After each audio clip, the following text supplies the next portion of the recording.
నమస్కారం వనజ న్యూస్ కి స్వాగతం. హెడ్లైన్ చూద్దాం.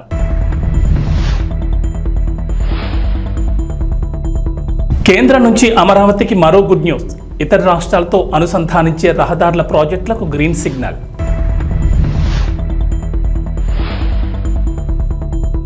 తెలంగాణలో 2 లక్షల రైతు రుణమాఫీ. రేవంత్ సర్కార్ కీలక నిర్ణయం.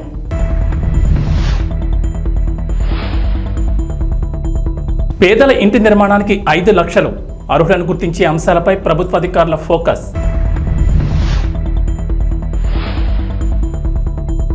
ఏపీ తెలంగాణకు రెయిన్ అలర్ట్. పలు జిల్లాల్లో భారీ వర్షాలు, ఎల్లో అలర్ట్ జారీ. అమరావతికి కేంద్రం శుభవార్త చెప్పింది. రాజధానితో రాష్ట్రంలోని ఇతర ప్రాంతాలు, ఇతర రాష్ట్రాలతో అనుసంధానించే రహదారుల ప్రాజెక్టులకు గ్రీన్ సిగ్నల్ వచ్చింది. ఈ మేరకు కేంద్రం ప్రాథమికంగా ఆమోదం తెలపగా ఈ ప్రాజెక్టులో 189 కిలోమీటర్ల పొడవైన అమరావతి ఔటర్ రింగ్ రోడ్ సహా కీలకమైనవి ఉన్నాయి. ఈ ఓఆర్ఆర్కు 2014-19 మధ్య టీడీపీ ప్రభుత్వం చేపట్టింది. కానీ ఆ తర్వాత జగన్ ప్రభుత్వం అధికారంలోకి వచ్చిన తర్వాత అడుగులు ముందుకు పడలేదు. కూటమి ప్రభుత్వం అధికారంలోకి రావడంతో చంద్రబాబు ఢిల్లీ పర్యటనలో కేంద్రం దగ్గర మళ్లీ ఈ ప్రాజెక్టుని ప్రస్తావించారు. ఈ ప్రాజెక్టులకు ప్రాథమికంగా కేంద్రం ఆమోదం తెలియజేయగా కేంద్ర రవాణా, జాతీయ రహదారుల మంత్రిత్వ శాఖకు చెందిన స్టాండింగ్ ఫైనాన్షియల్ కమిటీతో పాటు పీఎంఓ ఆమోదం పొందాక ఆచరణలోకి రానున్నాయి. ప్రాథమికంగా ఆమోదం తెలిపిన వాటిలో ఎక్కువగా గ్రీన్ఫీల్డ్ హైవేలు, ఎక్స్ప్రెస్ వేలు ఉన్నాయి. ఈ ప్రాజెక్టులు పూర్తయితే అమరావతికి మిగతా ప్రాంతాలతో కనెక్టివిటీ పెరుగుతోంది.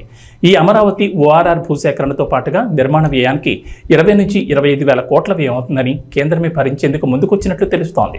రైతులకు 2 లక్షల వరకు రుణమాఫీ చేస్తామని రేవంత్ ప్రభుత్వం హామీ ఇచ్చిన సంగతి తెలిసిందే. పార్లమెంట్ ఎన్నికల కోడ్ నేపథ్యంలో పథకం అమలు ఆలస్యం కాగా ఆగస్టు 15 లోపు ప్రతి రైతును రుణ విముక్తులను చేస్తామని సీఎం రేవంత్ రెడ్డి ఇటీవల ప్రకటించారు. ఈ నేపథ్యంలో రైతు రుణమాఫీ నిధుల సమీకరణపై ప్రభుత్వం కసరత్తు ప్రారంభించింది. 2 లక్షల రైతు రుణమాఫీతో పాటు రైతు భరోసా, రైతు బీమా పథకాలకు కూడా దాదాపు 40 వేల కోట్ల డబ్బులు జమ చేయాల్సి ఉంది. అందుకు రుణ సేకరణపై చేయాలని ప్రభుత్వం భావిస్తోంది. ప్రస్తుతం ప్రభుత్వాన్ని నడిపేందుకు గాను ప్రతి నెల రిజర్వ్ బ్యాంకు బాండ్ల విక్రయం ద్వారా సుమారు 5-6 వేల కోట్ల రుణ సహాయం పొందుతోంది. ఇప్పుడు రైతు సంక్షేమ పథకాలకు కూడా రిజర్వ్ బ్యాంకు నుంచి రుణాలు సమీకరించాలని ప్రభుత్వం యోచిస్తోంది. జూలై, ఆగస్టు నెలలో బాండ్ల విక్రయంపై దాదాపు 15 వేల కోట్ల నుంచి 18 వేల కోట్లు తీసుకునేందుకు రెడీ అయినట్లు తెలిసింది. ఇవే కాకుండా ప్రభుత్వ భూములను బ్యాంకుల్లో తాకట్టు పెట్టాలని భావిస్తోందట. టీజీఐఏసీ ద్వారా భూములను బ్యాంకుల్లో తాకట్టు పెట్టి 10,000 కోట్లు సమీకరించేందుకు ప్లాన్ చేస్తోంది. అయితే భూముల తాకట్టుపై త్వరలోని పూర్తి స్పష్టత రానుంది. తెలంగాణలో పేదల ఇంటి నిర్మాణానికి 5 లక్షల ఆర్థిక సహాయం అందిస్తామని ఎన్నికల ముందు కాంగ్రెస్ హామీ ఇచ్చిన సంగతి తెలిసిందే. ఇందిరమ్మ పథకం పేరుతో పేదలకు ఇంటి నిర్మాణానికి ఆర్థిక సహాయం అందించనున్నారు. సొంత జాగా ఉండి ఇళ్లు కట్టుకునే పేదలకు ఇందిరమ్మ ఇళ్ల పథకం కింద ఇళ్లు మంజూరు చేయనున్నారు. ఇక సొంత జాగా లేని వారికి ఇంటి స్థలంతో పాటు ఆర్థిక సహాయం 5 లక్షలు అందిస్తామని చెప్పారు. కాంగ్రెస్ అధికారంలోకి వచ్చిన తర్వాత ప్రజాపాలన పేరిట ప్రత్యేక కార్యక్రమం ఏర్పాటు చేసి అర్హుల నుంచి దరఖాస్తులు స్వీకరించారు. ప్రతి నియోజకవర్గానికి 3,500 ఇళ్ల చొప్పున ఏడాదికి 4.5 లక్షల ఇళ్లు మంజూరు చేయాలని ప్రభుత్వం టార్గెట్గా పెట్టుకుంది. ప్రజాపాలనలో 82.82 లక్షల మంది దరఖాస్తు చేసుకున్నారు. అయితే వీరిలో అర్హులను గుర్తించడం ప్రభుత్వానికి తలనొప్పిగా మారింది. పేదరికంలో ఉన్నవారికి ఇళ్లు కేటాయించాలని ప్రభుత్వం నిర్ణయం తీసుకున్న నేపథ్యంలో దరఖాస్తు ఇచ్చిన వారి ఆర్థిక స్తోమతను గుర్తించడం సవాలేనని అధికారులు తమ అభిప్రాయం వ్యక్తం చేస్తున్నారు. డబుల్ బెడ్రూమ్ ఇళ్ల మాదిరిగా కాకుండా అర్హులైన పేదవాడికి ఇల్లు మంజూరు చేయాలని మంత్రి పొంగులేటి శ్రీనివాసరెడ్డి ఇప్పటికే ఆదేశాలు జారీ చేశారు. ఈ నేపథ్యంలో అర్హులను గుర్తించే అంశాలపై ప్రభుత్వ అధికారులు ఫోకస్ పెట్టారు. ఆంధ్రప్రదేశ్ డిప్యూటీ సీఎం పవన్ కళ్యాణ్ ప్రస్తావించిన ఓ చెట్టు ఇప్పుడు ట్రెండ్ అవుతోంది. ఆ చెట్టు చాలా డేంజర్, వెంటనే తొలగించాలని పవన్ కళ్యాణ్ ఆదేశించారు. దీంతో అందరూ ఈ చెట్టు గురించే చర్చించుకుంటున్నారు. డిప్యూటీ సీఎం పవన్ కళ్యాణ్ కాకినాడ కలెక్టరేట్లో సమీక్ష చేశారు. ఈ సందర్భంగా స్థానిక కోనో కార్పస్ చెట్ల గురించి పవన్ దగ్గర ప్రస్తావించారు. అటవీశాఖ సమీక్షలో ఈ అంశంపై వివరించారు. ప్రజల ఆరోగ్యం దృష్ట్యా వాటిని వెంటనే తొలగించాలని పవన్ కళ్యాణ్ ఆదేశించారు. ఈ కోనో కార్పస్ చెట్లను గతంలో తన ఫామ్ హౌస్లో పెంచానని, అయితే వాటితో ప్రమాదం తెలిసి తొలగించారన్నారు పవన్ కళ్యాణ్.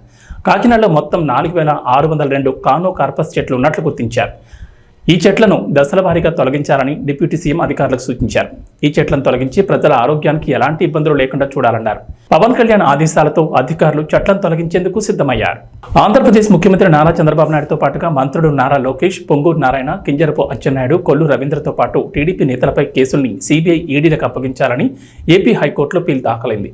వీరితో పాటుగా ఎమ్మెల్యే చింతమనేని ప్రభాకర్, మాజీ మంత్రి దేవినేని ఉమామహేశ్వరరావు, వ్యాపారవేత్తలు లింగంనేని రమేష్, వేమూరు హరికృష్ణ ప్రసాద్తో పాటు పలు కంపెనీలపై నమోదు చేసిన కేసులను అప్పగించాలని కోరారు. చంద్రబాబుతో పాటు ఇతరులపై స్కిల్ డెవలప్మెంట్, మద్యం, AP fibre net, Amaravati assigned భూములు, ఇసుక, Amaravati inner ring road alignment సహా కేసులు నమోదయ్యాయని పిల్లో గుర్తు చేశారు. ఈ కేసుల్లో పోలీసులు నిష్పాక్షికంగా దర్యాప్తు చేసే పరిస్థితి లేవని, నిష్పాక్షిక, పారదర్శక, వేగవంత దర్యాప్తు కోసం ఈ కేసుల్ని సిబిఐ, ఈడీలకు అప్పగించాలని సీనియర్ జర్నలిస్ట్ బాలగంగాధర్ తిలక్ ఈ పిల్ దాఖలు చేశారు. హైదరాబాద్ లోని కుమారి ఆంటీని బాలీవుడ్ నటుడు సోనూ సూద్ కలిశారు. కుమారి ఆంటీతో సరదాగా కాసేపు మాట్లాడి సమయం గడిపారు.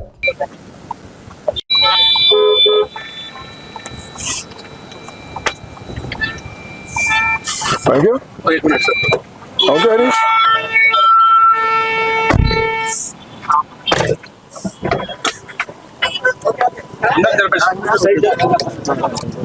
Bye, welcome to Hyderabad. Hello. How are you doing? How are you? Thank you. Thank you. Hey, Ranjit. Ram se. How are you doing? Hey, Ram se. Bye, इधर से. अरे ले लेफ्ट को लोकल. भाई.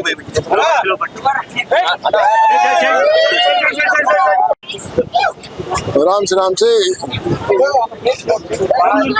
Hello. How are you? अरे Ram se. How are you doing? कैसे हैं आप? All well. So nice to see you. Same here. So today I'm silence. So today please. No. 5 minutes.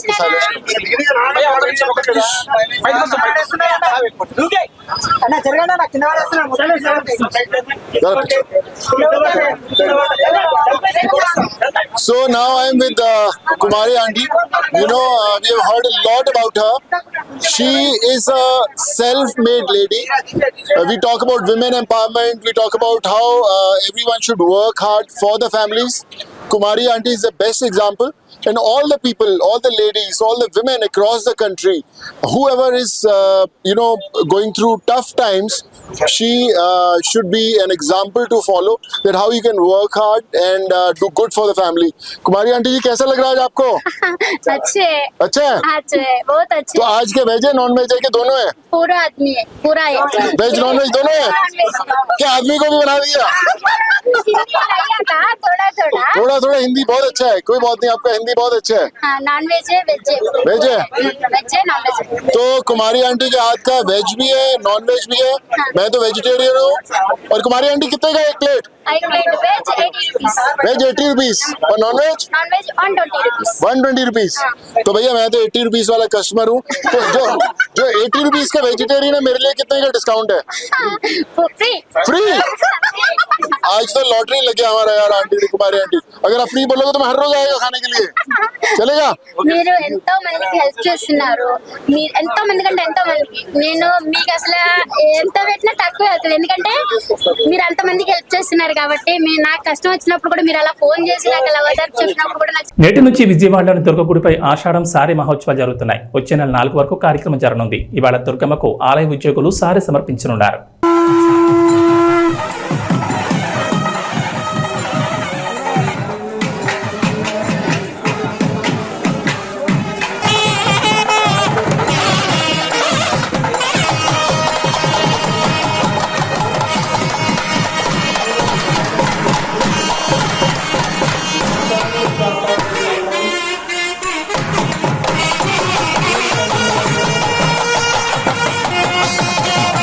సత్యవేడలోని oh dealer షాప్లో ration బియ్యం కోసం వచ్చిన ప్రజలు బియ్యాన్ని చూసి షాక్ అయ్యారు. రేషన్ బియ్యంలో పురుగులు ఉన్నాయని చెప్పారు. ఓల్డ్ స్టాక్ను ప్రజలకు వినియోగిస్తున్నారంటున్నారు. పేద ప్రజలకు కడుపు కోతను మిగులుస్తున్నారంటున్నారు. దుకాణంలో డబ్బులు పెట్టి బియ్యం కొని తిని స్తోమత లేక ప్రభుత్వం ఇచ్చే రేషన్ బియ్యంతో కడుపు నింపుకునే పేద ప్రజలు కడుపులు కొడుతున్న వైనం అయితే ఇక్కడ కనిపిస్తోంది. రేషన్ బియ్యంలో పురుగులు ఉండడం, ఇలాంటి బియ్యం తినడం వల్ల ఆరోగ్యం దెబ్బతినడం ఖాయమంటున్నారు. రేషన్ డీలర్స్ తెలిపిన సమాచారం మేరకు 3 సంవత్సరాల ముందు అక్రమంగా రవాణా చేసిన బియ్యాన్ని ఆ గోడౌన్లో ఉంచడం వల్ల అందులో ఉన్న చీడ పురుగులు కొత్త స్టాక్లో వస్తున్నాయని, ఆ పాత స్టాక్ను క్లియర్ చేస్తే తప్ప సమస్యకు పరిష్కారం ఉండదని రేషన్ డీలర్స్ సమాధానమిస్తున్నారు. అధికారుల నిర్లక్ష్యం వల్ల పేదలకు నష్టం జరుగుతోంది. రేషన్ డీలర్స్ల నిర్లక్ష్యమా లేదా అధికారుల నిర్లక్ష్యమా అన్నది గమనార్హం. ప్రభుత్వం మారినా పేద ప్రజల సమస్య అలానే ఉంది. ఖచ్చితంగా అధికారులు పేద ప్రజల సమస్యను దృష్టిలో పెట్టుకుని సమస్యను పరిష్కరించాలని ప్రజలు కోరుతున్నారు.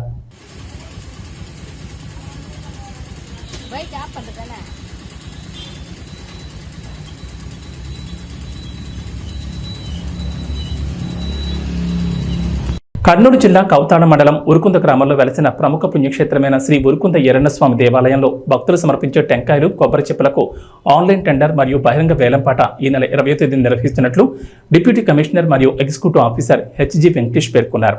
ప్రతి సంవత్సరం శ్రావణమాస మహోత్సవాలు మరియు ఆ సంవత్సరం అంతా ఉరుకుంద ఈరన్న స్వామికి భక్తులు సమర్పించే టెంకాయలు కొబ్బరి చెప్పులను ఆన్లైన్ సీల్డ్ కవర్ బహిరంగ వేలంపాట నిర్వహిస్తున్నట్లు దేవస్థానం ఎగ్జిక్యూటివ్ ఆఫీసర్ తెలిపారు. ఈ కార్యక్రమంలో సిఐ ఎరిషావాలి, ఎస్ఐ నరేంద్ర కుమార్ రెడ్డి, దేవస్థానం సిబ్బంది పాల్గొన్నారు.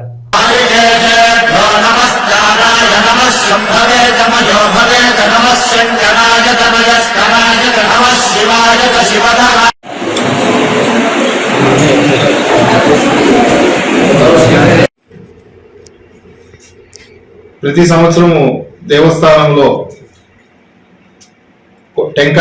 టెంకాయలు అమ్ముకోవడానికి హక్కు మరియు భక్తులు సమర్పించు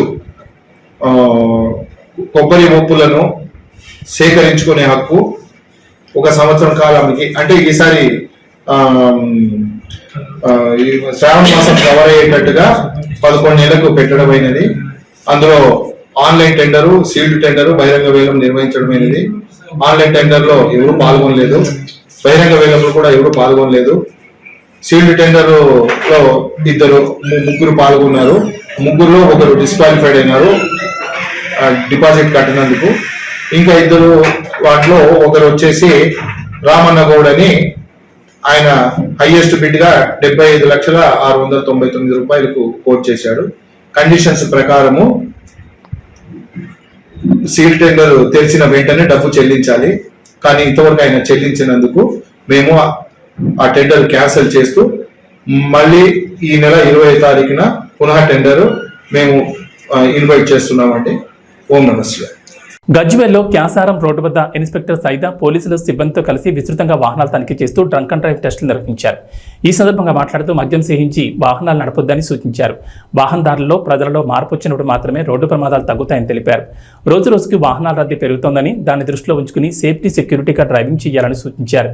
రోడ్డు నిబంధనలు, ట్రాఫిక్ నిబంధనలు పాటించాలని సూచించారు. ట్రిపుల్ రైడింగ్ పై ప్రతిరోజు డ్రంక్ అండ్ డ్రైవ్ నిర్వహిస్తామని తెలిపారు. ఈ కార్యక్రమంలో గజ్వేల్ పోలీస్ సిబ్బంది తదితరులు పాల్గొన్నారు.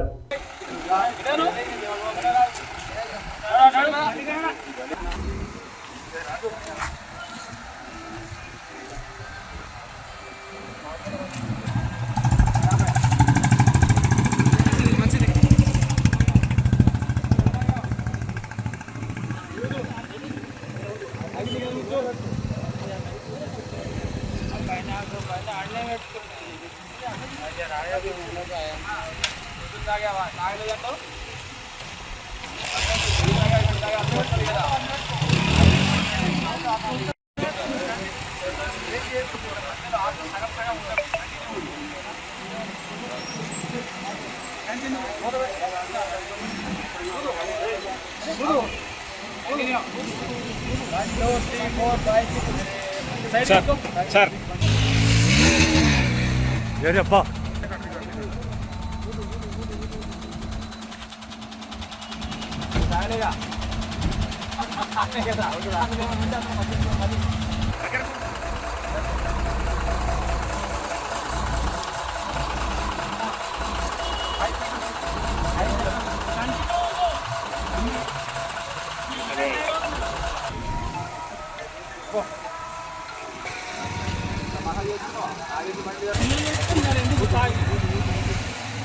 పిల్లలుండే తాగాలని తెలియకుండా ఉండవా? దృశ్యం బాగుంటే ఇప్పుడు రావాలి చెప్తాను, తీసుకు లోపల కూర్చోవాలి. మెగాస్టార్ చిరంజీవి కెరీర్లోని విశ్వంభర అతిపెద్ద ప్రాజెక్ట్. ప్రస్తుతం షూటింగ్తో పాటు పోస్ట్ ప్రొడక్షన్ పనులు కూడా ఏకకాలంలో జరుగుతున్నాయి. బింబిసార డైరెక్టర్ వశిష్ఠ తెరకెక్కిస్తున్న ఈ చిత్రంలో త్రిషా కృష్ణన్ హీరోయిన్గా నటిస్తోంది. అలానే భారీ స్టార్ కాస్టింగ్ కూడా ఈ చిత్రంలో ఉంది. ఇక విఎఫ్ఎక్స్, భారీ యాక్షన్ సన్నివేశాలు ఈ చిత్రంలో మెయిన్ హైలైట్ అని ఇప్పటికే డైరెక్టర్ వశిష్ఠ చెప్పారు. ఇక తాజాగా ఈ మూవీ టీం మెగా అభిమానులకు ఓ గుడ్ న్యూస్ చెప్పబోతోంది. ఈ చిత్రానికి సంబంధించి ఓ చిన్న టీజర్ను త్వరలో రిలీజ్ చేయబోతున్నట్లుగా సమాచారం. మేకింగ్ విజువల్స్, చిరంజీవి లుక్ను ఈ టీజర్లో రివీల్ చేయబోతున్నారట. ఈ చిత్రం 2025 జనవరి 10న ప్రేక్షకుల ముందుకు రానుంది.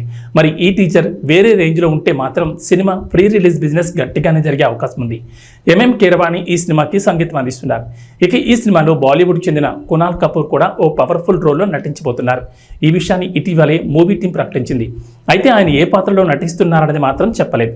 త్రిషతో పాటు నాసామిరంగా హీరోయిన్ ఆషికా రంగనాథ్ కూడా విశ్వంభర్లో నటిస్తుండడం విశేషం. మొత్తం ఈ సినిమాలో 5 హీరోయిన్లు ఉండబోతున్నారని ఎప్పటి నుంచో టాక్ ఉంది. ఇప్పటికే త్రిష, ఆషికా పేర్లను ప్రకటించారు. త్వరలోనే మీనాక్షి చౌదరి, సురభి, ఇషా చావ్లా పేర్లను కూడా రివీల్ చేసే అవకాశం ఉంది. ఇక ఇందులో రావు రమేష్ కూడా ఓ పాత్రలో నటిస్తున్నట్లు సోషల్ మీడియాలో ప్రచారం జరిగింది. ఆయనే మెయిన్ విలన్ అని కూడా అంటున్నారు. కానీ ఇప్పటి వరకు మూవీ టీం అయితే దీనిపై క్లారిటీ ఇవ్వలేదు. మొన్నటి వరకు హైదరాబాద్లోని ఓ భారీ సెట్లో ఈ సినిమా షూటింగ్ జరిగింది.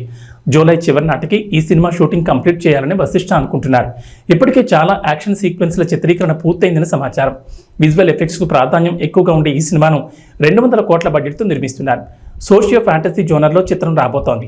ఈ చిత్రంతో ఎలాగైనా బ్లాక్ బస్టర్ కొట్టాలని మెగా ఫ్యాన్స్ అనుకుంటున్నారు. చిరు నటించిన చివరి చిత్రం భోళా శంకర్ బాక్సాఫీస్ దగ్గర డిజాస్టర్ అయింది. T20 వరల్డ్ కప్ 2024 ముద్దాడిన తర్వాత భారత్ తొలి T20 సిరీస్ ఆడేందుకు సిద్ధమైంది. 5 మ్యాచ్ల సిరీస్లో భాగంగా హరారే వేదికగా ఇవాళ భారత్ జింబాబ్వే తలపడబోతున్నాయి. భారత్ కాలమాన ప్రకారం సాయంత్రం 4:30 ఈ మ్యాచ్ ప్రారంభం కానుంది. T20 ఫార్మాట్కు సీనియర్లు రోహిత్ శర్మ, విరాట్ కోహ్లీ, రవీంద్ర జడేజా రిటైర్మెంట్ ప్రకటించిన తర్వాత జరుగుతున్న తొలి మ్యాచ్ కావడంతో జట్టు కూర్పుపై ఆసక్తి నెలకొంది. అయితే మ్యాచ్కు హరారే స్పోర్ట్స్ క్లబ్లో జరిగిన ఫ్రీ మ్యాచ్ ప్రెస్ కాన్ఫరెన్స్లో కెప్టెన్ శుభ్మాన్ గిల్ జట్టు కూర్పుపై క్లారిటీ ఇచ్చాడు. ఈ ఏడాది IPL సీజన్లో అదరగొట్టిన సన్ రైజర్స్ హైదరాబాద్ యువ ఆటగాడు అభిషేక్ శర్మ కెరీర్లో తొలి అంతర్జాతీయ మ్యాచ్ ఆడబోతున్నాడని ప్రకటించాడు. అభిషేక్ శర్మ తాను ఓపెనర్గా రాబోతున్నట్లు నిర్ధారించాడు.